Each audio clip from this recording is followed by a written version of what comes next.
So I call Warren Adler, and then he says, well, New World Pictures won't sign an agreement. And I said, and why should they? They are a distributor of motion pictures. They are not a producer of motion pictures. So my company is making this movie. My company has a deal with New World. Notwithstanding the fact that New World assigned the project to me, they didn't do it through a corporate chain. They did it by saying a script's been submitted. Now, we'll give you your first advance, and your company will buy the script. We'll give you your second advance, and you'll go into pre-production. So I'm on a schedule of payments that all go to the same end, me producing a film for New World Pictures. This is all business as usual around town. For the DGA to take this position, they would be prejudicing one company out of a myriad of companies. Major studios do business this way, and they weren't treating the majors that way. They really wanted to go after who they perceived to be the easiest target. This 28-year-old producer who's still green, which was true, and a foreign director, and they thought that they had us over a barrel. What they didn't know is that I wasn't going to take this laying down. So I made a few networking phone calls, and within 60 minutes of hanging up with Warren Adler, I had a strategy which found me getting in my car and driving to the Federal Building on Wilshire Boulevard, parking my car and going up to something like the 8th floor, where the United States federal prosecutors house themselves. Not the state, the federal ones.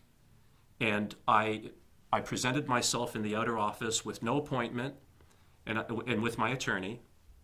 And it didn't hurt that they were college buddies, the attorney that I chose and this federal prosecutor. And I told them why I wanted to be seen. I said, I know that labor unions are licensed by the National Labor Relations Board, and I want to make a formal complaint and have the license for the Directors Guild of America's ability to conduct business revocated. And I'm going to tell you why. Because I was bargaining with them in good faith, and they did not bargain with me in good faith, which was required under their license under the National Labor Relations Board. So they stopped bargaining and immediately committed underhanded tactics. He was very interested in my complaint. He thought that he could make a good name for himself by being the guy that brought down the Directors Guild of America. So he immediately filed papers and had him served from Warren Adler. Now I get a phone call from Warren Adler the next day. We'd like you to come in and negotiate. So I was in no mood to let him off the hook. I had the power in the negotiating position here. My take was, anything I reasonably ask for, he's going to have to give me at this point because he has the fear of God put in him right now. He knows that he's been a bad boy. He knows that he acted wrong. He knows that he broke the law, and he knows he could get in big trouble and everything could crash over this if they continue on their course of conduct. Not for what they had done, but for what they may continue to do would be his problem.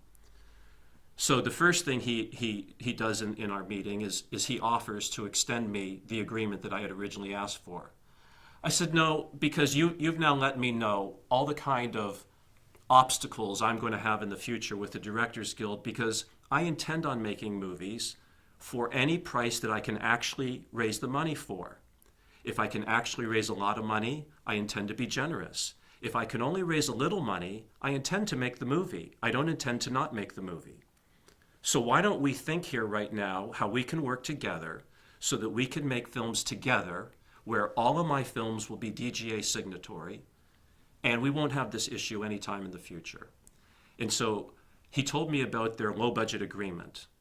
And without getting into all the details of it, it didn't work for low-budget films.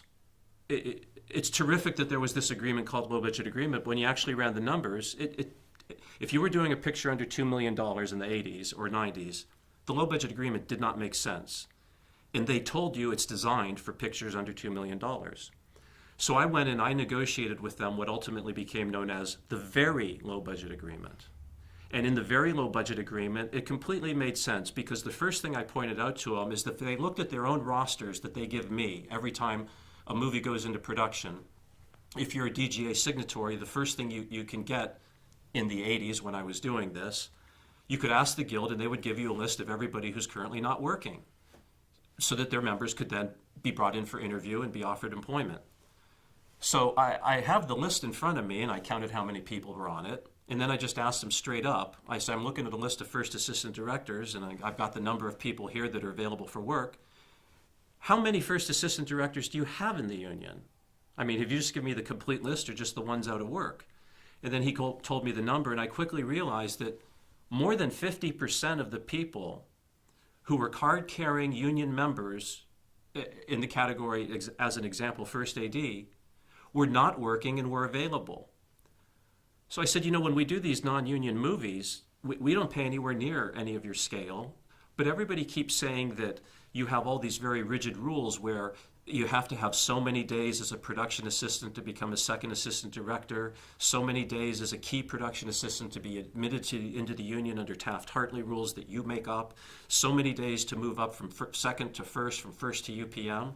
I said, so if these people are sitting home unemployed, if we can, in a fair market, negotiate a wage that makes them want to get off of unemployment and come to work, but more importantly for them, get production days that count, so they can move on with their career rather than sitting fallow and being unemployed, I promise you, I can always find one UPM, one first, and one second who are going to thank me at the end for the show and who are going to move on in life and never do this with me a second time. And why should you be the person who gets in the way? Why shouldn't you sit back, let us figure out whatever makes sense for the two of us, and then add on the appropriate percentage for health, welfare, and pension, so that they be covered under health, welfare, and pension, which I believe in.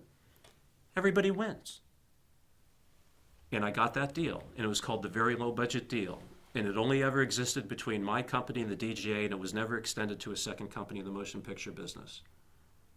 And that's how I did all of my pictures in the 90s.